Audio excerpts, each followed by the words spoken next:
o verso 16. E todos nós recebemos também da sua plenitude com graça sobre graça.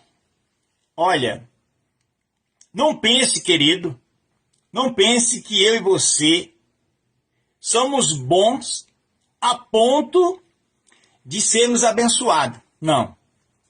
Não adianta você ser pessoas boas, não é que você vai, a partir de hoje, você vai se tornar ruim, não. Mas, concernente à vida eterna, não adianta você querer se apoiar nas obras. É isso que a gente vai falar um pouquinho sobre obra e fé. Olha, se você pegar o livro que escreveram Tiago, eu não vou estar lendo porque o tempo não vai oferecer. Mas Tiago, capítulo 2, verso 21, o maior sacrifício que alguém já fez. Aí logo você diz, será quem foi este homem? Será quem foi esta mulher que ofereceu o maior sacrifício? Ele ofereceu o maior sacrifício. Sabe quem? Abraão. Abraão, ele ofereceu Isaque. Ele ofereceu o seu filho, irmãos. E o texto vai dizer que mesmo ele oferecendo o seu filho, o seu único filho, aquilo não foi suficiente para ele herdar a vida eterna. Olha para você ver. Olha o poder e a graça que nos alcançou. Então, nessa noite, você aprenderá um pouquinho acerca desta palavra graça. Para você, qual o significado da graça? Olha, se você trabalha em pró disto, então já não é de graça. Não. A graça é um favor que eu e você, a gente não merecia. A graça é favor não merecido. Você acha que... O que eu fiz, será? O que eu fiz, irmãos? O que eu fiz? Eu só roubei, não matei, eu só me prostituía, eu só mentia, eu só adorava outros deuses, eu dava o meu corpo, como um produto da prostituição. Então essas eram as minhas obras, irmãos. Isto eram as minhas obras.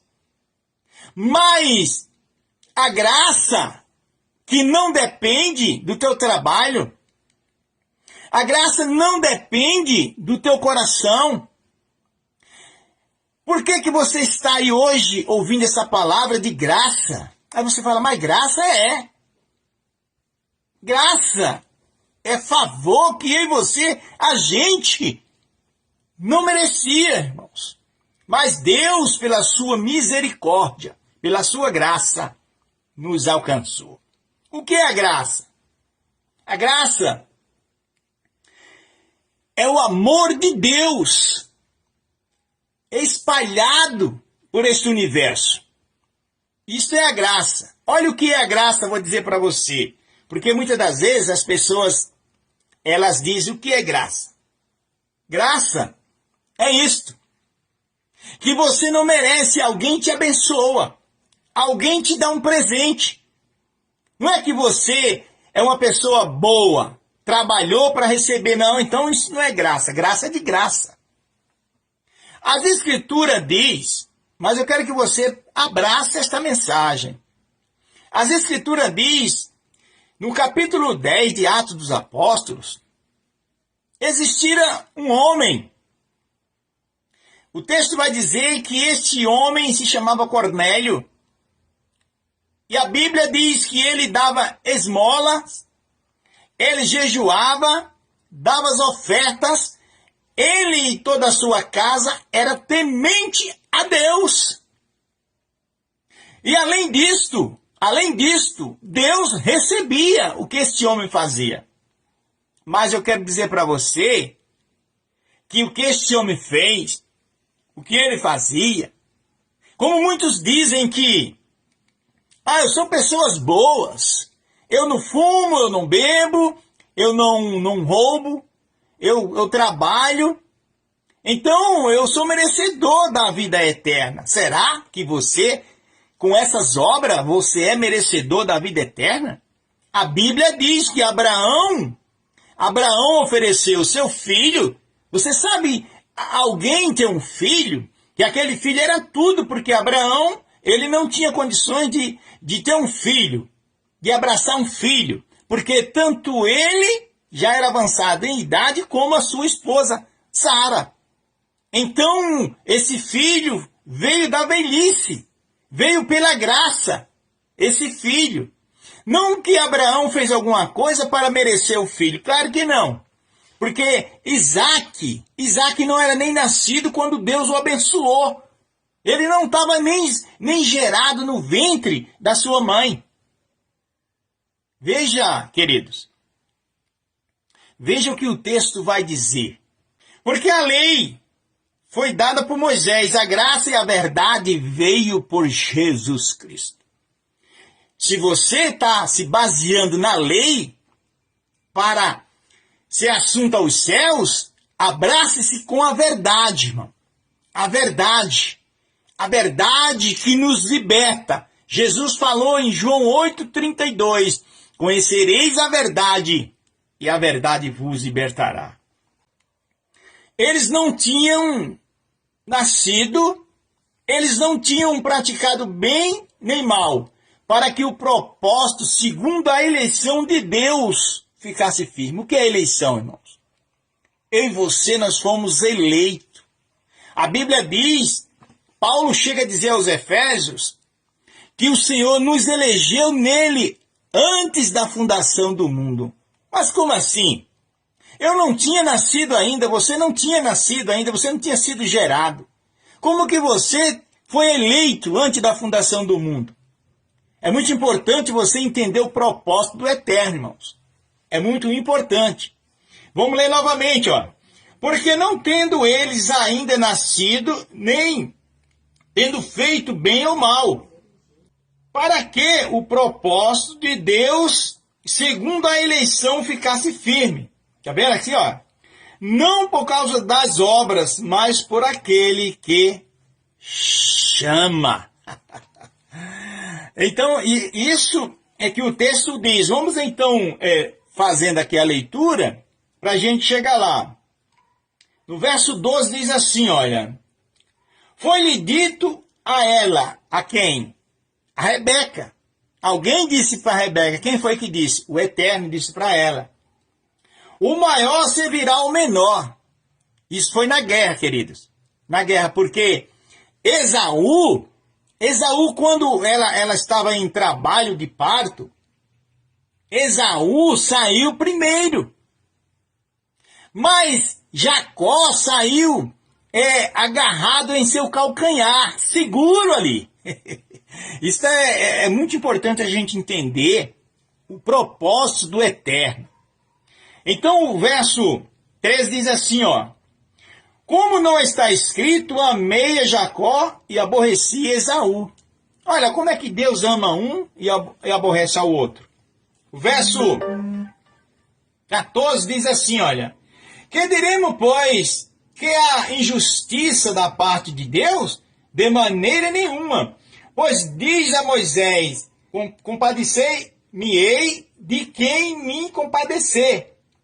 E terei misericórdia de quem eu tiver misericórdia. Assim, pois, isto não depende do que quer, nem do que corre, mas depende de Deus, que se compadece. A vida eterna não depende, irmão, de quem corre. A vida eterna não depende de quem quer, não. Depende dele. Depende dele. Então, irmãos, isto é a graça. Agora, Por que que Paulo ele diz que desde o ventre da sua mãe ele foi chamado para esta graça? Então, querido, não vamos desistir. Vamos prosseguir em nome de Jesus Cristo. Mas é muito gostoso a gente analisar e saber que a graça não depende de quem trabalha, de quem corre, não, porque a graça é um favor que eu e você a gente não merece. Efésios, nós lemos alguns versos aqui no capítulo 2. Nós estaremos lendo mais uns versos aqui em nome de Jesus Cristo. Mas Deus, que é riquíssimo em misericórdia, pelo seu muitíssimo amor, com que nos amou, estando nós ainda mortos em nossas ofensas, nos vivificou juntamente com Cristo. Pela graça sois o quê? Pela graça sois o quê, irmãos? Não pelas obras, pela graça sois salvos. Está aqui, olha, no verso 5. Verso 5. Vamos então ler o verso 6. E nos reconciliou juntamente com ele. Eu, você, nós com ele. E nos fez assentar nos lugares celestiais em Cristo Jesus. Você, irmãs, você, irmão, está sentado nos lugares celestiais. Satanás, com seus demônios, não pode arrancar nem lançar você por terra. Você tem que firmar os artelhos dos seus pés e dizer, em nome de Jesus, a minha bênção está nas minhas mãos, em nome do Senhor Jesus. Quem é maior, irmãos? Quem intentará acusação contra os escolhidos de Deus? Se é Deus quem justifica, irmãos, quem é? Quem é? Diga para esse sentimento. Diga para essas pessoas que diz que você não vai conseguir, em nome de Jesus, diga, eu já consegui, porque o meu Deus está vivo. E nessa noite você abraçará esta palavra em nome do Senhor Jesus. Olha só, para mostrar, veja bem o que Deus fez. Nós estávamos caídos, nós não tínhamos condições nenhuma, mas o Senhor despertou através do seu amor, do seu sacrifício. O que está escrito em João 3,16, um dos versos mais conhecidos de todos os evangélicos e não evangélicos. Porque Deus amou o mundo de tal maneira que deu o seu Filho, para todo aquele que nele crê não pereça, mas tenha a vida eterna. Ou seja, Deus se manifestou trazendo vida para mim e para você, tomando a forma humana, se sacrificando a si mesmo, e remindo os nossos pecados que nós não tínhamos condições nenhuma. O verso 8 para encerrarmos. Olha, para mostrar nos séculos vindouro as bondades das riquezas da sua graça, a riqueza pela sua benignidade para conosco em Cristo Jesus. Ele fez isso para nos mostrar a bondade da sua graça, da riqueza, em nome do Senhor Jesus Cristo. Vale a pena, irmãos, nós lemos novamente. Olha só aqui, olha. Para mostrar no século vindouro, lá na frente, né? Não é hoje, é lá na frente, é o amanhã. A abundante riqueza da sua graça, pela sua benignidade para conosco em Cristo Jesus. Porque pela graça sou o quê? Não sou condenado. Pela graça sou salvo. Por meio da fé. Isto não vem de vós. Dê um aleluia, meu querido. Isto não vem de vós. Mas isto é um dom de Deus. Que Deus te abençoe. Olha só. Maravilha, irmão. Isso aqui é um dom de Deus. O Deus Todo-Poderoso. O 9 diz assim, olha só. Olha o que o 9 vai dizer aqui, olha. Salvação, olha só o que a salvação vai dizer aqui, olha. Não vem das obras para que ninguém se glorie.